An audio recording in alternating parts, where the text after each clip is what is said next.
І я вирішив відправитись у подорож по Європі. Моя ціль за 7 днів дістатись до краю континенту, до мису Рока. І при цьому відвідати 7 різних країн із бюджетом лише 300 євро. Я хочу довести, що подорожувати можливо, навіть якщо маєш обмежений час і гроші. У попередній серії ми були в Словаччині, де побачили всі головні пам'ятки. А сьогодні нова країна.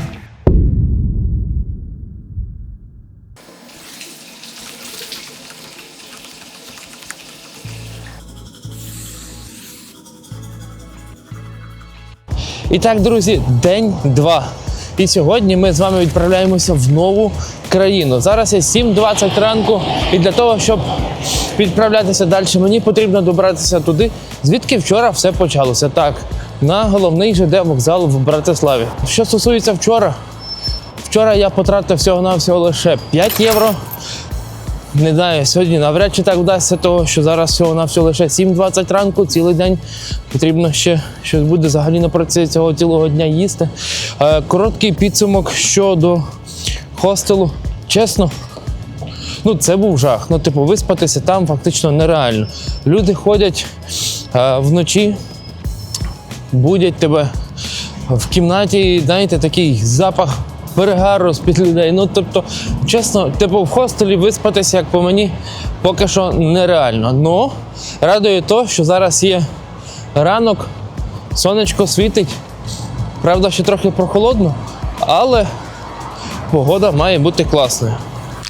Ну і як я вже казав, я вирушив на залізничний вокзал. Тут треба було перевірити, чи часом не запізнюється мій потяг і заодно трохи підзарядитись.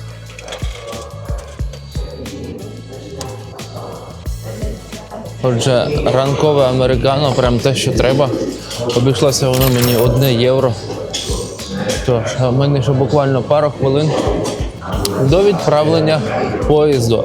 А також я ще вам поки не сказав, куди я відправляюсь. Відправляюся я, власне, в Будапешт. Вокзал у Братиславі інтуїтивно зрозумілий. Інформація про потяги доступна навіть прямо на платформах. І попри доволі велику кількість людей, місць у вагоні було вдосталь. Сам потяг чистий і комфортний, а це означає, що я нарешті міг доспати трохи того, чого не вистачило в хостелі. І так, я нарешті дібрався до Будапешту. Так, я розумію, це трішки нелогічно, тому що я насправді потрохи віддаляюся від мису Рока, але повірте, в мене є план, і ви в найближчих серіях вже дізнаєтеся про весь мій план. А зараз я приїхав в Будапешт, і що би хотів? В першу чергу треба подивитися це місце. План який? Побачити його головний парламент, то що це є одна з найкращих будівель і самих впізнаваємих в Будапешті. Треба спробувати традиційну їжу якусь, обов'язково прогулятися по його знаменитому ланцюговому мосту. І я не знаю, мабуть, треба буде не потратити велику кількість бюджету, то все подивитися, і ще піднятися на рибацький бастіон до Будайської фортеці. Планів багато. А от знайомство з Будапештом я почав його з головної візитівки – будівлі, яку впізнає майже кожен – парламент. Отже, я вже знаходжуся біля парламенту в Будапешті, що мені поки що дуже подобається, так само як і в Братиславі, що все досить поруч. Буквально 1 кілометр пішки я пройшовся від головного залізничного вокзалу, і я вже в центрі коло парламенту.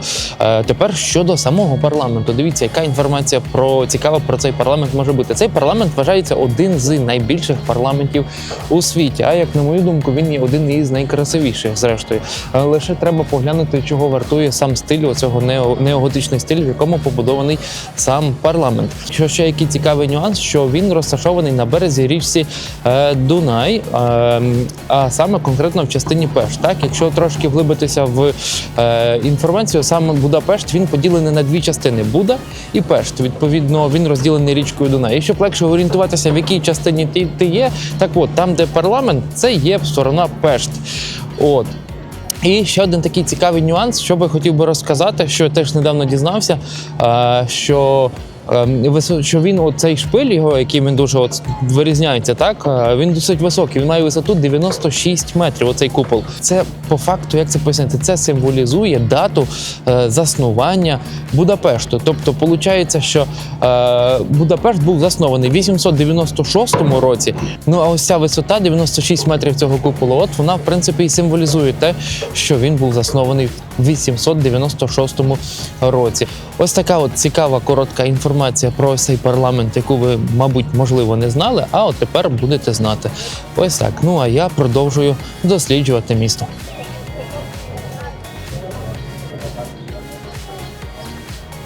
Класно тут насправді, друзі, тому що всі в центрі, ззаді мене, ось дивіться, цей парламент, який я щойно вам показував, ось там старе місто, тут теж пам'ятник якийсь, ну ще не знаю поки що кому, а от по другу сторону вже видніється, я зараз вам покажу, бачите, там вдалині видніється вже рибацький бастіон, до якого ми з вами також ще сьогодні підемо. Перед нами ось є річка Дунай, от на якій стоїть ось цей парламент поряд. І взагалі місце, воно дуже-дуже гарне, воно дуже-дуже живописне, воно реально, типу, прям кайф тут походити, погуляти, побачити. От це все, що тут довкола, це є дійсно класно. Якщо створити вигляд, що ви бачите світ моїми очима прямо зараз, в цьому моменті, в цю секунду, то приблизно ось таке довкола я бачу. Ну а звідси, бачите, чітко видніється і Рибальський бастіон, і ось там Будайська фортеця, на яку ми також підемо, і ланцюговий міст, через який я би теж хотів пройтися пішки. Тобто це все, що ми сьогодні будемо з вами дивитися, це все, що сьогодні я вам покажу. Але перед цим ще один важливий меморіал просто понад Дунаєм. Ну а ще поряд з парламентом, попри самій річці Дунай, тут є ще один меморіал, до якого я зараз відправляюся, який є дуже важливий для загалом, мабуть, для цілого світу, не тільки для Угорщини. Ось ці металеві пари взуття, насправді це і меморіал жертвам Голокосту. Тобто під час Другої світової війни фашистські угрупування розстрілювали угорських євреїв прямо тут на березі річки. І оскільки на той момент взуття було дуже рідкісним і цінним, то людей заставляли перед тим спочатку розуватися, потім їх розстрілювали і тіла прямо падали в Дунай. Ось така трагічна історія. Далі красивий краєвид на Будійську фортецю. І от я виходжу до ланцюгового мосту. Про нього ще поговоримо, коли перейдемо на сторону Буда. Ну і вже зі сторони Дунаю я йду в напрямку, в принципі, свого хостелу, але піду я через центр міста, ще піду через базиліку Святого Іштвана, і я вийшов на один дуже нереально класний, крутий променад, і в кінці якого є вигляд на ось цю базиліку. Це прям, оця вуличка, мені здається, це якщо ви тут будете гуляти, вона прям must have, щоб тут пройтись, щоб зробити класні фотографії, того що вона прям мега така класна, коротше. Обов'язково тут прогуляйтеся і поробіть собі класні фотки. Ну, дивіться, поки що за весь час, що я гуляю зараз по Будапешті, я з чесністю і такою щирістю скажу, що класно тут, прикольно тут, але поки що я знайшов один офігітельно жирний мінус. Ну, по крайній мірі для мене. Я ніфіга не орієнтуюся в цих їхніх форентах. Ну, тобто, я не знаю, от зараз я вам покажу цінники, от дивіться, є ресторан. 3490 форентів. Блін, я поки абсолютно не знаю, що це коштує в євро. Тобто, от це, типу, мене прям дезорієнтує поки що. Ну, а так, в цілому, досить класно. А на рахунок форентів, ну, я думаю, що зараз ще з цим розберуся, але не подобається мені поки що це. Та повернемось до базиліки. Це головний католицький храм Угорщини. Із цікавих фактів, його висота 96 метрів. Це одне з двох найвищих будівель у Будапешті разом із парламентом. І, до речі, вище будувати просто не можна. Так прописано в законі. А от щоб зайти всередину, потрібно купувати квиток. Він продається в сусідній будівлі. От так як це не мій варіант, то я пішов далі. По дорозі зустрілось кілька цікавих скульптур. Щось на кшталт 3D-логотипа Apple чи чувак із ноутом на лавці. Словом, цікаві тут скульптури. Тим не менш, вже був час на обід. Друг бюджетного туриста, а в моєму випадку такого виживальника в Європі. Знаєте, що це є? Та-дам! Lidl. Коротше, треба йти зорієнтуватися, які тут ціни, що тут є, і взяти якийсь собі Nem. напій. Я йду пошукати напій якийсь, того, що я хочу купити лангош, потім схочу запити, а за напій я переплачувати не збираюсь. Отже, сходив я в Lidl, купив я собі все-таки напій, водичку. Знаєте, він там насичений магнієм, типу вітамін С, вітамін Б там є. Тобто це такий свого роду трошки щось корисного і трошки підзарядити організм попри всю цю таку подорож. Але я не про це хотів сказати. Ціна була 209 форентів на прилавку, але якщо там подивитися, вчитати ціни, то ще також було 50 форентів. Ну, я не знаю по-мадярськи насправді, але історія така, що як я це зрозумів, бо в Європі, в Словаччині і багато де в Німеччині ти платиш якби залогу за пляшку, щоб ти їх не викидав, потім їх повертаєш і отримуєш ті гроші назад. От я так підозрюю, що цих 50 форентів мені би повернули, якщо б я повернув цю пляшку. Але в моєму випадку, типу, мені це ніяк не зручно, тому що і куди я з тою пляшкою буду ходити, що я куди її буду здавати. Тим паче мені дадуть типу готівкою тих 50 форентів, які я тут ні на що по факту і не витрачу. Відповідно, для мене це коштувало 259 форентів, і 259 форентів це було 65 євроцентів. Так що якось так, 1 євро, порядка 400 форентів, якось отак треба орієнтуватися. І от, а тепер йду, треба щось поїсти, треба купити якийсь лангош нарешті. От, і будемо пробувати місцевий стрітфуд. Ну а тепер, друзі, здаю точку, де є найдешевший, найвкусніший лангош в Будапешті. Ось такий от вхід, ніякої вивіски немає. Заходиш і всередині щось таке подібне, як риночок, якщо можна так сказати.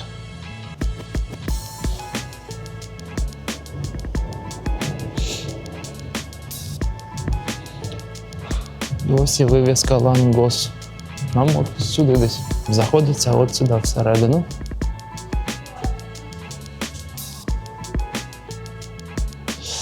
І тут у нас є лангош ціни. І так, друзі, лише погляньте, ось мій лангош.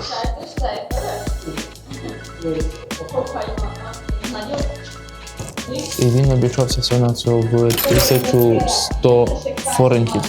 В єврах це 2,74, але зараз будемо пробувати тестувати традиційну кухню. Насправді шкідлива пересмажена булка. Але, ну а що хотіти, лангош, да? Не перший раз йому. Але тісто тут смачне, треба признати це.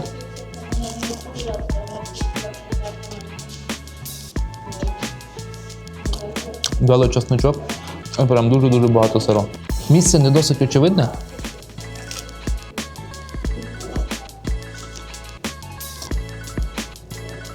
Відносно сховане.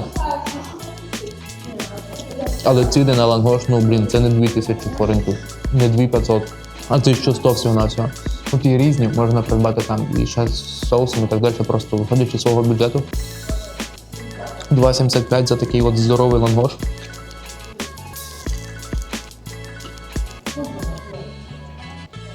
Мені прям зараз це те, що треба. В общем, поїв, попив, тепер можна йти заселитися в хостел, скинути. Надіюсь, що тут можна скинути рюкзак, і тут закриваються скриньки. І потім продовжити йти десь гуляти в сторону буддійського замку. А тепер трохи про хостел. Після досвіду в Братиславі я чекав найгіршого. Але цього разу приємний сюрприз.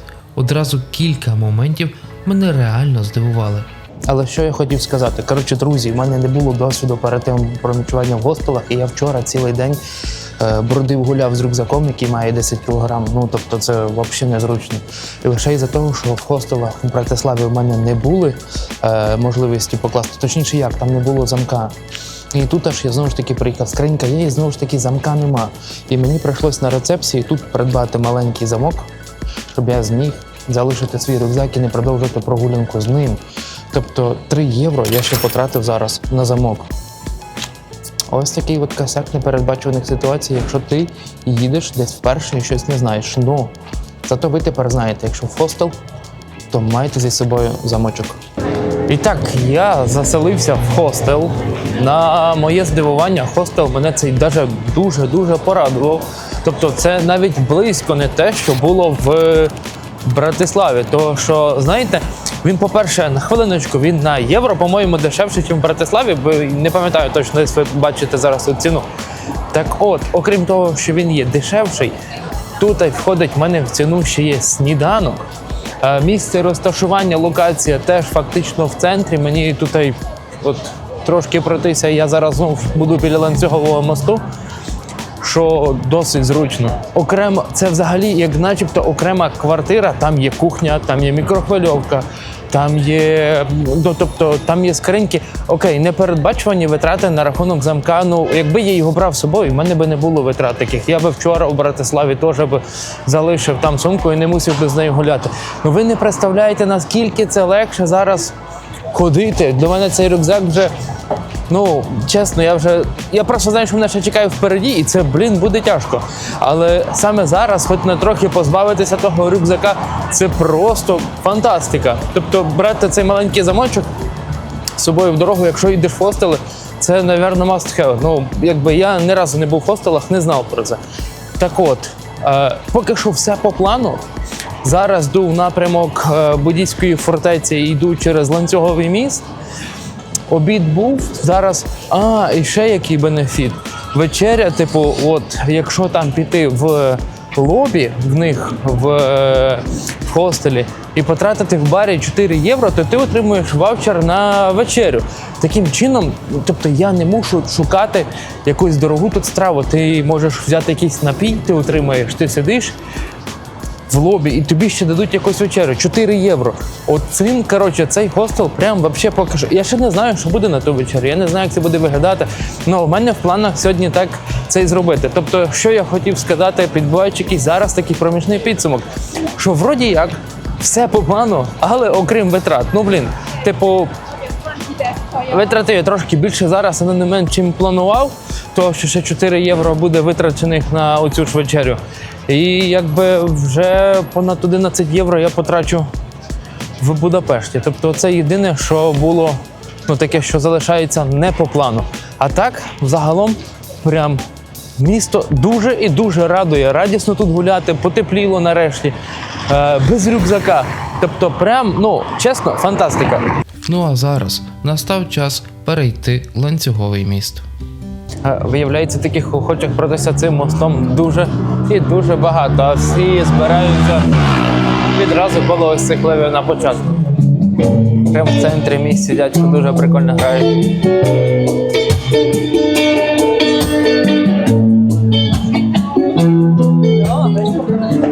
Наскільки крутіша атмосфера, коли є ось десь ось така місцями жива музика. Це прям дуже-дуже-дуже класно. Мені подобається в всіх таких містах, коли хтось отак грає, такі вуличні музиканти.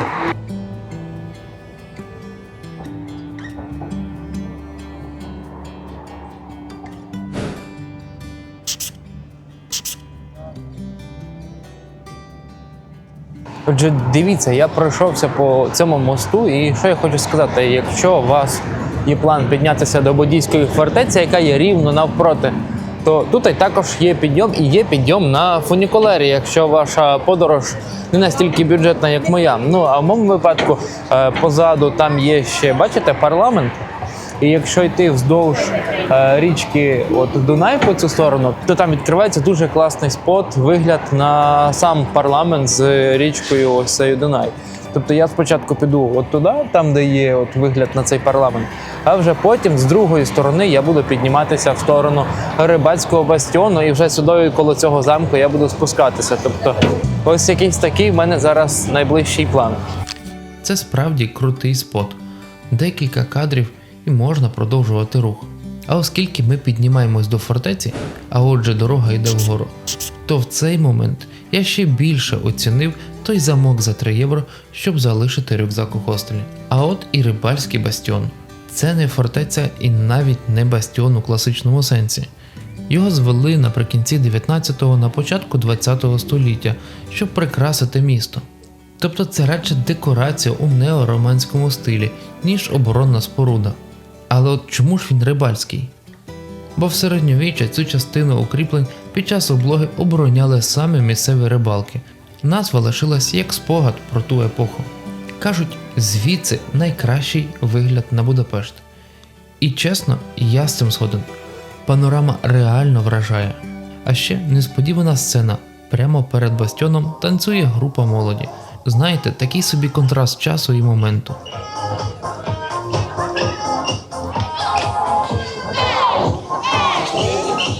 Тепер переходимо до Будайської фортеці. Відразу скажу, мене здивувала велика кількість реконструкцій.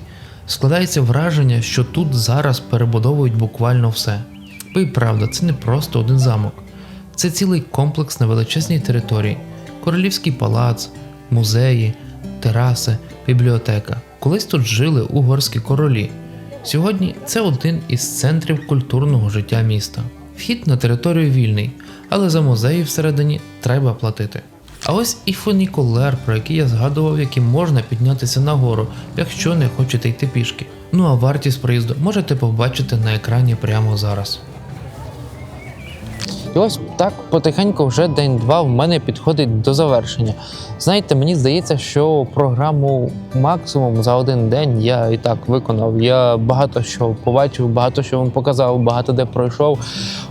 І чесно, навіть трошки стомився, ноги вже починають боліти, а це тільки другий день в подорожі. Ну, воно й не дивно, я сьогодні вже пройшов, не знаю, скільки там, 17 кілометрів, мабуть, за сьогоднішній день.